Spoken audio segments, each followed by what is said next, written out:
Hello नमस्कार, आप सभी का स्वागत है कृष्ण एज वर्ल्ड के इस ऑनलाइन प्लेटफॉर्म पर। और आज हम पढ़ने जा रहे हैं एनसीईआरटी कक्षा 12 भूगोल में अध्याय 3 मानव भूगोल जो किताब है उसके अंदर ये चैप्टर एनसीईआरटी पढ़ने वालों के लिए तो सब महत्वपूर्ण ही है, साथ में कक्षा 12 में जो विद्यार्थी हैं उनके लिए भी बहुत महत्वपूर्ण है।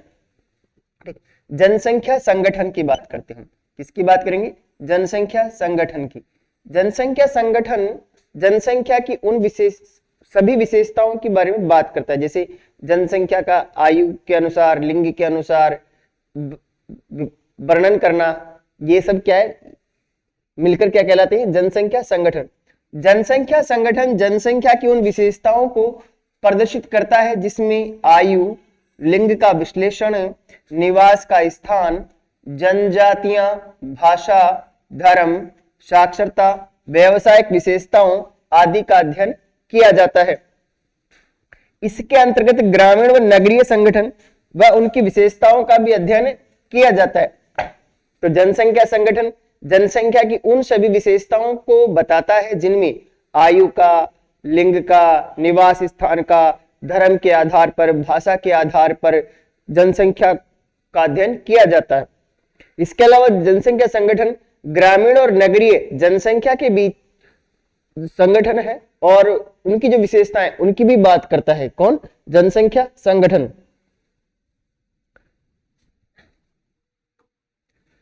ठीक। किसी देश के भावी विकास की योजनाओं को बनाने और निश्चित करने में जनसंख्या संगठन का महत्वपूर्ण योगदान है। क्या करेंगे? किसी देश का भावी विकास की योजनाओं को बनाने और निश्चित करने में जनसंख्या संगठन महत्वपूर्ण भूमिका निभाता है। अब बात करें हम लिंग संगठन की। किसकी बात करें? लिंग संगठन की। तो इसमें सबसे पहले हमें लिंगानुपात पढ़ते हैं। लिंगानुपात का मतलब पुरुषों पर महिलाओं की संख्या को क्या कहते हैं? लिंगानुपात। जनसंख्या में स्त्रियों और पुरुषों की संख्या के बीच के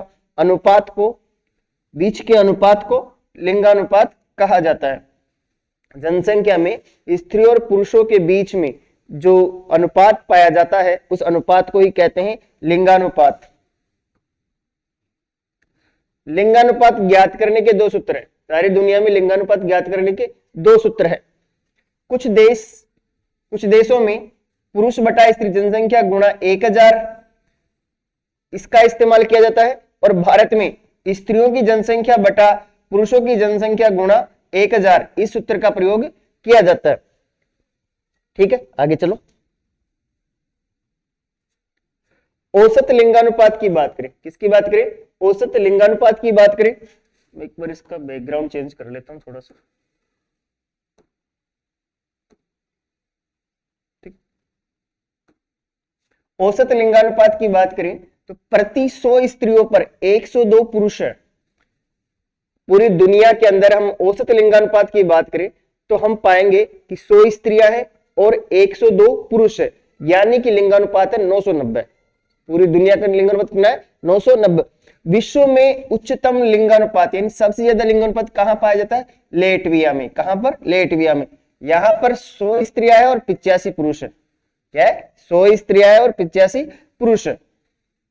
निम्नतम लिंगानुपात की बात करें तो वो आपकी संयुक्त अरब अमीरात का है। किसका है? संयुक्त अरब अमीरात का, यूएई का है। किसका है? यूएई का है। कितना है? 100 स्त्रियां हैं और 100 स्त्रियों पर 311 पुरुष हैं। कितने हैं? 311। सर्वाधिक लेटविया का और सबसे कम किसका है? संयुक्त अरब अमीरात का। प्रतिकूल लिंगानुपात की बात करें, प्रतिकूल का मतलब होता है विपरीत, तो मतलब पुरुषों के मुकाबले महिलाओं की संख्या काफी कम होना, यह प्रतिकूल लिंगानुपात होता है। जब हम कहें महिलाओं के मुकाबले पुरुषों की संख्या ज्यादा होना, कैसा होगा? प्रतिकूल लिंगानुपात होगा। ये क्यों होता है? अशिक्षा के कारण होता है, महिलाओं की खुद पर आत्मनिर्भरता नहीं है इस कारण से होता है, उनकी घरेलू स्थिति के कारण ऐसा होता है, साक्षरता के कारण ऐसा होता है। जिन देशों में पुरुषों की तुलना में स्त्रियों की संख्या कम होती है वहां स्त्रियों के लिए निश्चित रूप से प्रतिकूल परिस्थितियां होती हैं। स्त्री शिशु हत्या, भ्रूण हत्या, स्त्रियों के प्रति घरेलू हिंसा के कारण ऐसा होता है। विश्व के 72 देश इसी श्रेणी में आते हैं। यानी प्रतिकूल लिंगानुपात वाले 72 देश हैं। इनमें चीन, भारत, रूस, पाकिस्तान ऐसे देश हैं, अफगानिस्तान तो उदाहरण के लिए, बाकी 72 देश हैं। ठीक, आगे देखिए। फिर बात करें अनुकूल लिंगानुपात की। किसकी बात करें? अनुकूल लिंगानुपात। इसमें महिलाओं की संख्या और पुरुषों की संख्याओं में ज्यादा अंतर नहीं होता, या तो बराबर होती है या फिर थोड़ी सी ज्यादा होती है। ठीक है, तो जिन देशों में पुरुषों की तुलना में स्त्रियों की संख्या अधिक होती है, क्या होती है? अधिक होती है, वहां स्त्रियां निश्चित रूप से अनुकूल स्थिति में है। क्या है? अनुकूल स्थिति में होती है। अनुकूल का मतलब होता है जो इनके लिए सही होती है, यानी समान होती है। तो स्त्रियों की संख्या अधिक होगी पुरुषों की तुलना में, तो वहां पर क्या होगी? अनुकूल लिंगानुपात होगा। ये क्यों होता है? अनुकूल लिंगानुपात के क्या कारण है? स्त्री शिक्षा, रोजगार और इनके जीवन के विकास की अनुकूल दशाएं और सरकारी नीतियां स्त्रियों के लिए अनुकूल स्थिति पैदा करती है। विश्व के 139 देश इसी श्रेणी में आते हैं, यानी विश्व के 139 देशों में अनुकूल लिंगानुपात है। आयु संरचना की बात करें तो आयु संरचना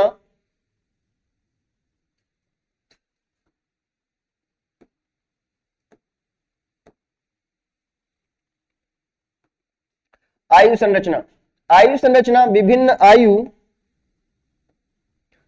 आयु वर्गों के लोगों की संख्या को प्रदर्शित करता है। आयु संरचना विभिन्न आयु वर्गों में, यानी 0 से 14, 14 से 29, 29 से 50 ऐसे आयु वर्ग हम बना सकते हैं, और उन आयु वर्गों में लोगों की संख्या को प्रदर्शित करते हैं। किसके द्वारा? आयु संरचना के द्वारा। इसी आधार पर विभिन्न आयु वर्गों का कितना प्रतिशत है यह ज्ञात किया जाता है। यदि जनसंख्या में 0 से 14 आयु वर्ग की जनसंख्या अधिक है तो आश्रित जनसंख्या का अनुपात अधिक होगा। 0 से लेकर 14 साल तक के जो जनसंख्या होती है वो प्रत्यक्ष और अप्रत्यक्ष रूप से दूसरों पर निर्भर होती है, यानी वो आश्रित जनसंख्या कहलाती है। और यदि इनकी संख्या ज्यादा है तो आर्थिक विकास धीमा हो जाएगा। आर्थिक विकास क्या होगा? धीमा होगा। आर्थिक विकास कैसा होगा? धीमा। 15 से 59 वर्ष की आयु वर्ग में अधिक जनसंख्या होने पर कार्यशील अथवा अर्जक जनसंख्या अधिक होने की संभावना होती है। यानी 15 से लेकर 59 आयु वर्ग में जितनी जनसंख्या अधिक होगी उतने ही उस देश के आर्थिक विकास होने की संभावना ज्यादा बढ़ जाएगी। वो जनसंख्या अर्जक जनसंख्या हो जाएगी, यानी अर्जित करने वाली हो जाएगी, और देश के संसाधनों के दोहन करने में सहायक होती है।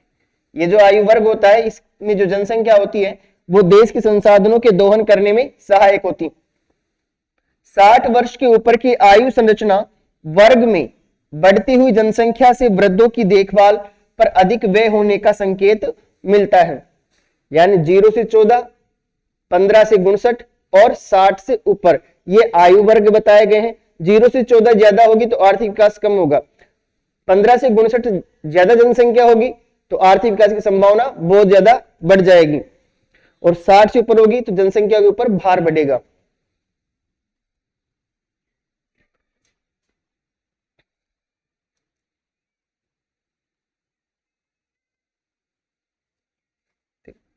आयु लिंग पिरामिड। जनसंख्या की आयु लिंग संरचना का अभिप्राय विभिन्न आयु वर्गों में स्त्रियों और पुरुषों की संख्या से है। यानी आयु लिंग पिरामिड का मतलब क्या है कि विभिन्न आयु वर्गों में स्त्री और पुरुषों की संख्या को दर्शाया जाता है। किससे? आयु लिंग पिरामिड से। जनसंख्या पिरामिड का प्रयोग जनसंख्या की आयु लिंग संरचना को दर्शाने के लिए किया जाता है। जनसंख्या पिरामिड का प्रयोग जनसंख्या की आयु लिंग संरचना को दर्शाने के लिए किया जाता है। जनसंख्या पिरामिड की आकृति जनसंख्या की विशेषताओं को परिलक्षित करती है। जिस प्रकार की जनसंख्या पिरामिड बनेगा उसकी जो आकृति होगी वह जनसंख्या की विशेषताओं को बताएगी। प्रत्येक आयु वर्ग में बायां भाग, कौन सा भाग? बायां भाग पुरुषों का प्रतिशत बताता है। किसका बताता है?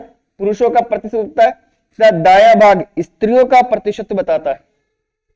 दायां भाग स्त्रियों का प्रतिशत दर्शाता है।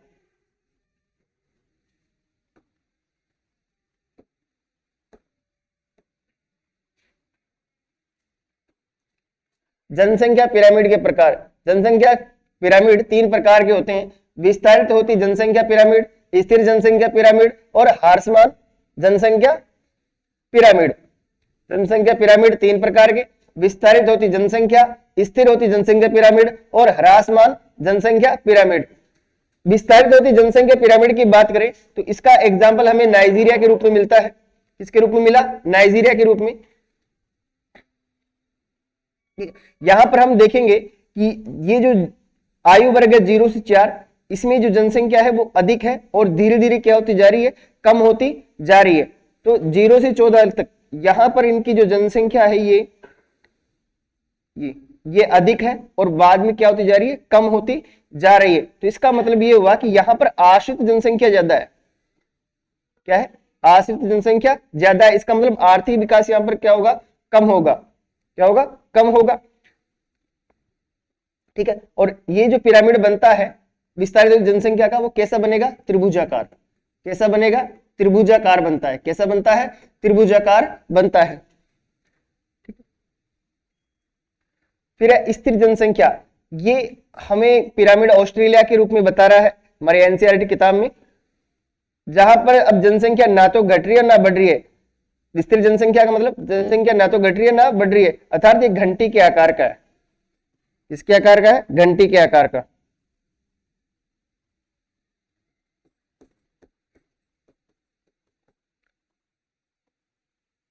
यहां पर जो कार्यशील जनसंख्या है, हम जैसे बात करें 15 से लेकर और ये 59 तक, ये ज्यादा है। आश्रित जनसंख्या का अनुपात यहां पर कम है और बाद में फिर जो वृद्ध जनसंख्या है 60 से प्लस, वो भी यहाँ पे थोड़ी ज्यादा है, लेकिन अब जनसंख्या यहाँ की क्या है? स्थिर है। फिर है ह्रासमान जनसंख्या। यहां पर हमें जापान का उदाहरण दिया है। इसका उदाहरण दिया है जापान का। यहां पर जन्म दर और मृत्यु दर दोनों ही समान है। जन्म दर भी कम है, जन्म दर कम है और मृत्यु दर भी कम है। मृत्यु दर भी क्या है? कम है। दोनों ही निम्न है। तो जनसंख्या ना बढ़ रही है ना घट रही है। कहाँ की? जापान की। यानी हम कहें जनसंख्या उल्टी कम होती जा रही है, इसमें ऋणात्मक जनसंख्या हो रही है, वृद्धि हो रही है। यहाँ पर ऋणात्मक जनसंख्या वृद्धि हो रही है जापान के अंदर। तो ह्रासमान जनसंख्या पिरामिड जो होता है जनसंख्या में ऋणात्मक वृद्धि को दर्शाएगा और स्थिर वृद्धि को जो दर्शाने वाला है वो कौन सा है? स्थिर जनसंख्या। और जनसंख्या वृद्धि हो रही है धनात्मक रूप से, वो बताएगा विस्तारित होती जनसंख्या। नाइजीरिया के उदाहरण से हमें ये देखने को मिलता है। विस्तारित होती जनसंख्या पिरामिड की बात करें हम, ठीक है, तो इसका आकार त्रिभुजाकार होता है। जन्म दर ज्यादा होने की वजह से कम आयु में जनसंख्या ज्यादा होती है। मृत्यु दर ज्यादा होने की वजह से उच्च आयु जनसंख्या कम होती है। जीवन प्रत्याशा कम होगी। पिरामिड अल्प विकसित देशों को दर्शाता है। यानी विस्तारित होती जनसंख्या का जो पिरामिड होता है वो अल्प विकसित देशों को दर्शाता है। वर्तमान में ऐसी जनसंख्या संरचना नाइजीरिया, बांग्लादेश और मेक्सिको की है। नाइजीरिया, बांग्लादेश एवं मेक्सिको की है विस्तारित होती जनसंख्या पिरामिड। स्थिर जनसंख्या की हम बात करें,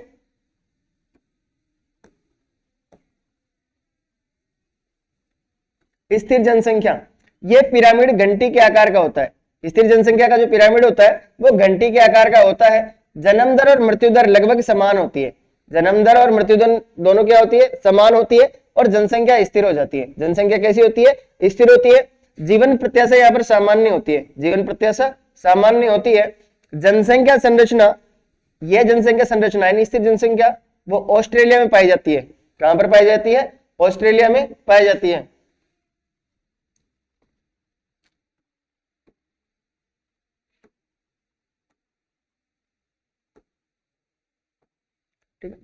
ह्रासमान जनसंख्या पिरामिड, इस पिरामिड का आधार संकीर्ण होता है। यानी जो आधार होगा नीचे की ओर वो तो संकीर्ण होगा और शीर्ष जो होगा ऊपर वाला वो सुंडाकार होता है। कैसा होता है? सुंडाकार। यह निम्न मृत्यु दर और निम्न जन्म दर को दर्शाता है। निम्न मृत्यु दर और निम्न जन्म दर को दर्शाता है। पिरामिड शून्य जन्म दर और ऋणात्मक जनसंख्या वृद्धि को दर्शाता है। जो ह्रासमान जनसंख्या पिरामिड है वो शून्य जन्म दर को और ऋणात्मक जनसंख्या वृद्धि को दर्शाता है। वर्तमान में ऐसी जनसंख्या संरचना जापान की है। किसकी है? जापान की।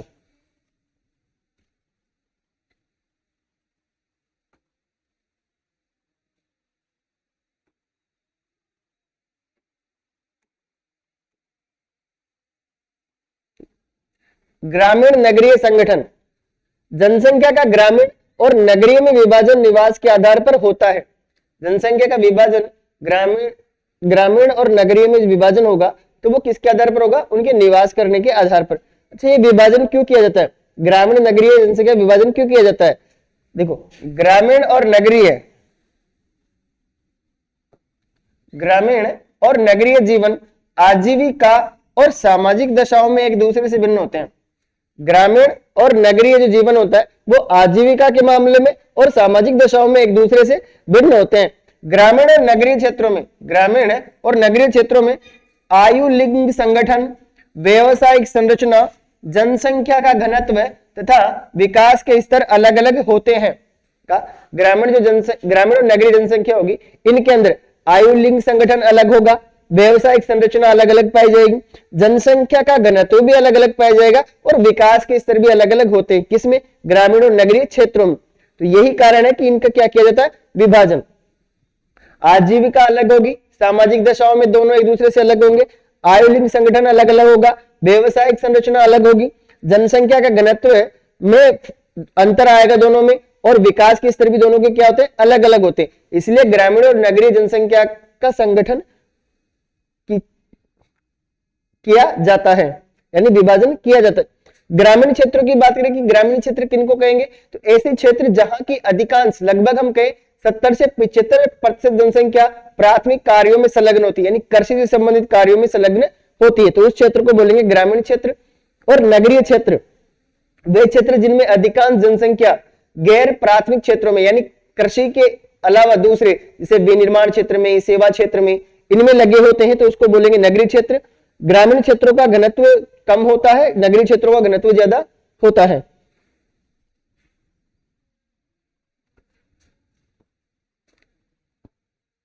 देखो, ये एक एग्जाम्पल है जो कि हमें दिया है किताब के अंदर, इसका ग्रामीण और नगरीय जनसंख्या संगठन का, जिसे जिम्बाब्वे के बारे में बता रहा है। ये किसके बारे में बता रहा है? जिम्बाब्वे के बारे में। जिम्बाब्वे जो देश है, ये देखो यहां पर ये इंडिकेटर देखो, ये वाला जो हिस्सा है ये बताता है रूरल को, यानी ग्रामीण को। किसको बताता है? ग्रामीण को। और ये वाला जो है ये बताएगा नगरीय को। किसको बताएगा? नगरीय को। यानी जिम्बाब्वे के अंदर जो ग्रामीण जनसंख्या है वो कम है और जो नगरीय जनसंख्या है वो क्या है? ज्यादा है। वैसे ही कनाडा है, कनाडा में ग्रामीण जनसंख्या अधिक है, कनाडा में ग्रामीण अधिक है और जो नगरीय है, सॉरी, ये बताता है नगर को। ये जो लाइन है ये बताएगी किसको? नगरीय को। एक बार रुकिएगा,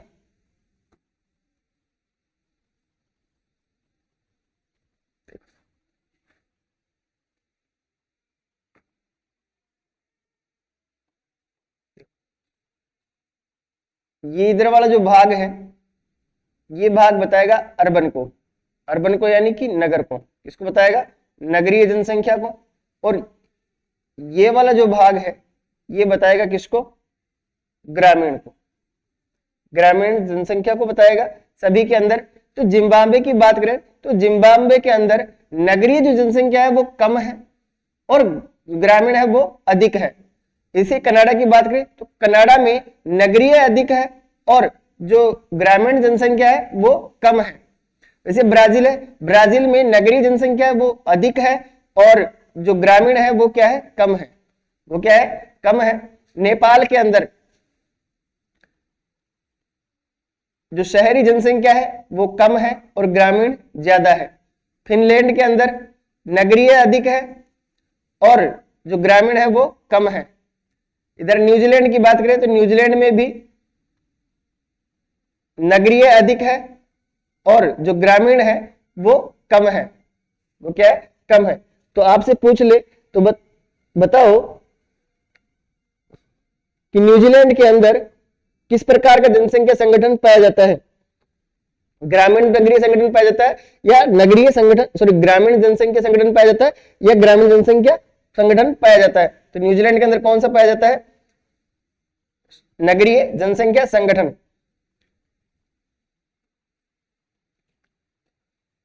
साक्षरता की बात करते हैं। साक्षरता, साक्षर उस व्यक्ति को कहा जाता है जो अपने रोजमर्रा के जीवन में एक सामान्य सरल वाक्य को समझ सकता है, पढ़ सकता है और लिख सकता हो। किस व्यक्ति को साक्षर कहेंगे? कि जो अपनी सामान्य भाषा में रोज के काम करने में अपने जो सरल वाक्य होते हैं उनको समझ, पढ़ और लिख सके, उस व्यक्ति को साक्षर कहा जाता है। भारत में 7 वर्ष से अधिक उम्र का कोई व्यक्ति जो किसी एक भाषा को पढ़, लिख और समझ सकता हो उसको साक्षर कहा जाता है। और साथ में उसको क्या आती हो? अंक गणित की गणना करने आती हो। साक्षर जनसंख्या का अनुपात देशों की, किसकी? देशों की सामाजिक आर्थिक विकास का सूचक होता है। किसका सूचक होता है? देशों के सामाजिक आर्थिक विकास का सूचक होता है। कौन? साक्षर जनसंख्या का अनुपात। जितनी साक्षर जनसंख्या होगी उतना ही उस देश का सामाजिक आर्थिक विकास का स्तर ऊंचा होगा, और जितनी कम साक्षर जनसंख्या का अनुपात होगा उतना ही कम उस देश का सामाजिक और आर्थिक विकास होगा।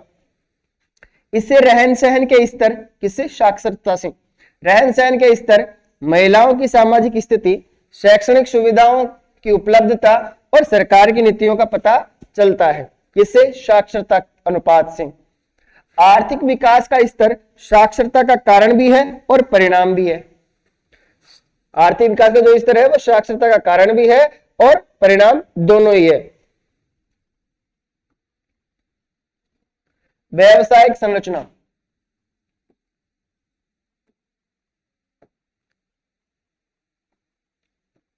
व्यावसायिक संरचना देखो, कार्यशील जनसंख्या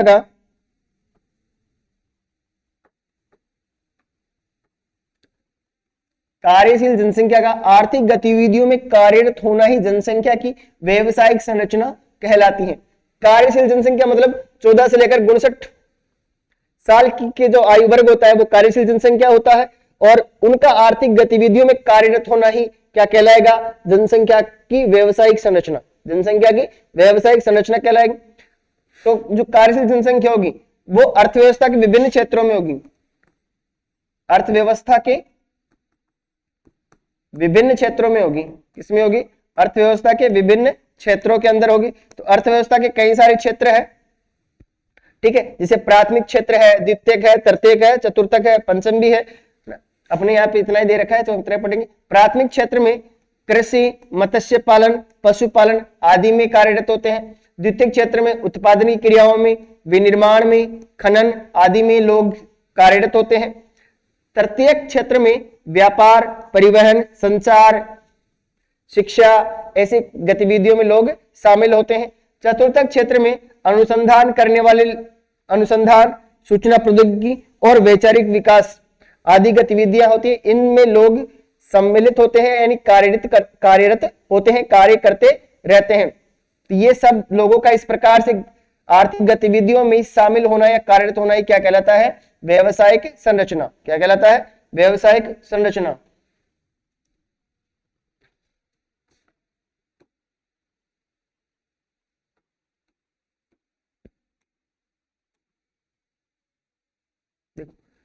प्राथमिक क्षेत्र में कार्यरत जनसंख्या देश के में विकास के निचले स्तर को दर्शाता है। अगर प्राथमिक क्षेत्र में कार्यरत जनसंख्या का अनुपात ज्यादा है तो हम कहेंगे कि वहां पर देश में जो विकास का स्तर है वो निचला है, यानी बहुत कम है। द्वितीय क्षेत्र में कार्यरत जनसंख्या बढ़ती हुई उत्पादन क्षमता को दर्शाती है। जितने अधिक लोग द्वितीय क्षेत्र में काम करेंगे वो उस देश की उत्पादन क्षमता बढ़ रही है, इस बात को दर्शाएंगे। तृतीय क्षेत्र में कार्यरत जनसंख्या देश में सेवाओं के स्तर को दर्शाती है। किसको दर्शाएगी? सेवाओं के स्तर को दर्शाएगी। चतुर्थ क्षेत्र में कार्यरत जनसंख्या देश में विकास और विचारों की वृद्धि को दर्शाती है। देश में विकास और विचारों की वृद्धि, किसकी? विकास और विचारों की वृद्धि को दर्शाएगी चतुर्थ क्षेत्र में कार्यरत जनसंख्या। इसी के साथ ही हमारा ये चैप्टर समाप्त हुआ। आगे के चैप्टर पढ़ने के लिए हमसे जुड़े रहे हमारे ऑनलाइन प्लेटफॉर्म कृष्ण एजुवर्ल्ड पर। हमसे जुड़ने के लिए आप सभी का बहुत बहुत धन्यवाद।